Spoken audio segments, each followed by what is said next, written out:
am fost invitată la acest eveniment de către unul dintre colegii mei. Mă simt norocoasă. Chiar este un eveniment la care îmi face plăcere să particip. Îmi găsesc un eveniment foarte util pentru noi toți cei care participăm astăzi aici, de la mine care sunt avocat până la alții care poate, nu știu, conduc o firmă.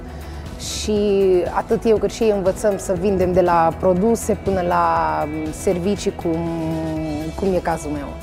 My company, Sales Doctors, ultimately we develop and improve salespeople. So whether they take inbound calls or they make outbound calls, our focus is just to make them better. So they can make the perfect sales call, make more appointments and a better quality of appointment, resulting in more sales. And we work with across about 60 different industries. So anything from estate agent, IT, hotels, HR, anyone that has a sales team of some description, we can make them better. Una dintre principalele utilități care le găsesc la Cluj Sales Conference este faptul că vine cu niște informații noi și foarte vitale pentru piața care este în continuă creștere din Cluj, o piață care aș putea spune că este într-un boom în momentul de față. Informațiile pe care le-am primit până acum, personal, mă ajută să-mi cresc procentul de vânzări și să-mi consolidez relația cu clienții actuali. I want the attendees to be able to speak to me, you know. My job is to develop salespeople. I have a LinkedIn group called Sales Doctor Q&A, so if they've ever got any questions, I want them to pose their most challenging questions on that portal, and I'm there to help them because my business is helping people, and then they very kindly recommend me to other people I can help.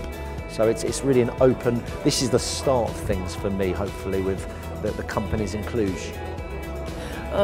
În ceea ce privește evenimentele de genul ăsta, Sales Conference, da, cu siguranță mi-aș dori să existe și a doua și a treia ediție și vă puteți baza pe mine, voi veni cu siguranță. Dacă vor fi speaker la fel de interesanți, cu care să pot interacționa și de la care să am atâtea lucruri de învățat, cu siguranță eu voi mai veni. Yeah, it's been amazing, I've got to say. I mean, I think the atmosphere's been amazing, and what I love is the audience they're like sponges. They've asked such good questions, and they've just been craving knowledge. You know, they've really been asking some clever questions, so which is a real indication that they want to improve and learn and grow as a business and as a community, which I think speaks very highly of Cluj, really. So I think it's been and it's been so well run. From everything, the whole organisation is perfect timing. I've been blown away, actually, really have.